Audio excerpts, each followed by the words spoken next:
Ah ben, tout le monde est en souffrance, nous sommes tous en souffrance, mais il faut quand même lutter chaque jour parce que nous n'avons pas le droit de baisser les bras. Nous avons une collectivité qui est la collectivité des solidarités envers les jeunes en difficulté d'insertion, envers les familles, envers les personnes âgées, les personnes en situation de handicap. Dans tous ces domaines, nous restons mobilisés. Et c'est parce que la situation est difficile que nous sommes encore plus motivés. Nous sommes volontaristes.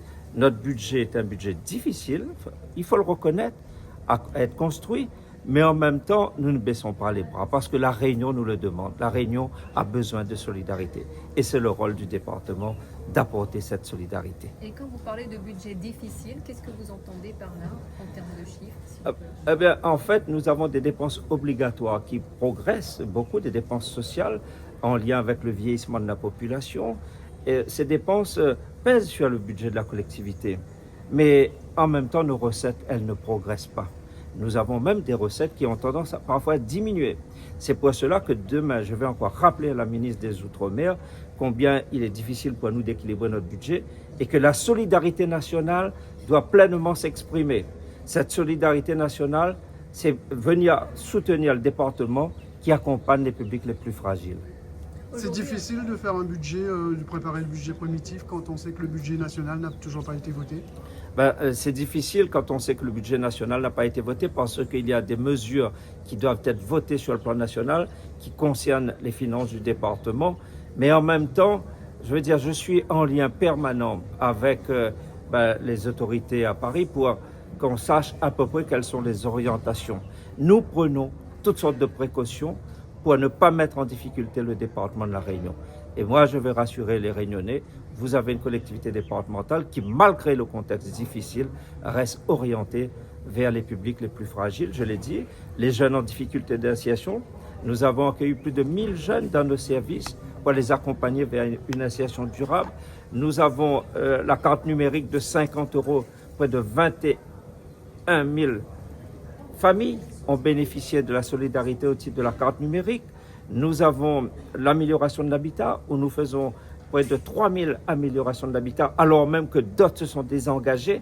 Nous sommes la seule collectivité avec un peu de soutien de l'État à faire encore de l'amélioration de l'habitat à La Réunion. En matière de logement, nous sommes volontaristes. Le soutien au développement agricole, on l'a vu, Bœuf Moka, Cabri Pays, les traditions, l'authenticité réunionnaise, la culture, le patrimoine réunionnais, c'est aussi notre agriculture et là-dessus, nous sommes pleinement mobilisés. Non, le département n'est pas en déficit. Le département est en difficulté. Certains départements de France, de l'Hexagone, sont en plus grande difficulté que nous. Vous savez pourquoi? Parce que j'ai obtenu la recentralisation du RSA en 2020.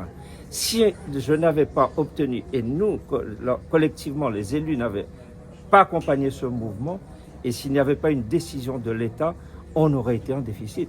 Mais cette recentralisation du RSA de 2020 nous a sauvés, mais en même temps, ce n'est pas pour autant que nous sommes riches.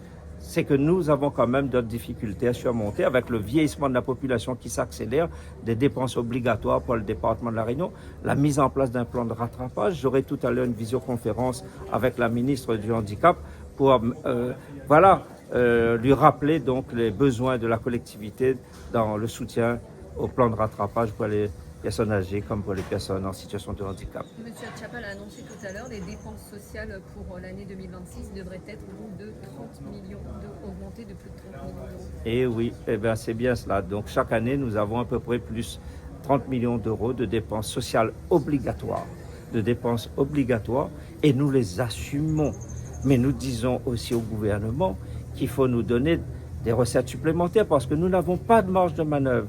Nous n'avons qu'une marge de manœuvre. Nous sommes tributaires des aides de l'État ou alors nous avons certaines recettes qui ne progressent pas.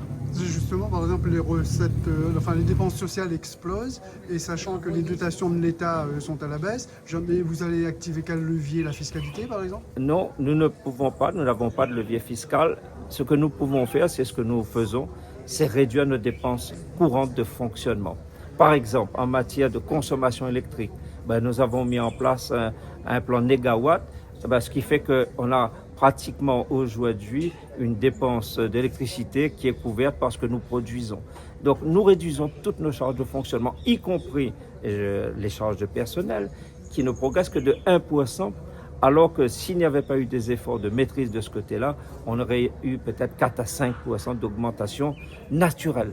Donc toutes les charges courantes de la collectivité sont diminuées, stabilisées, pour permettre d'assumer les dépenses obligatoires liées au vieillissement. Et je dois peut-être aussi vous le rappeler, nous avons obtenu une petite recette supplémentaire dans le cadre de mes discussions avec la ministre de la Santé et des Solidarités, qui était Madame Vautrin, donc qui nous a permis d'obtenir un petit supplément de l'ordre de 5 à 6 millions d'euros, ce qui nous permet d'atténuer les risques pour le département de la Réunion.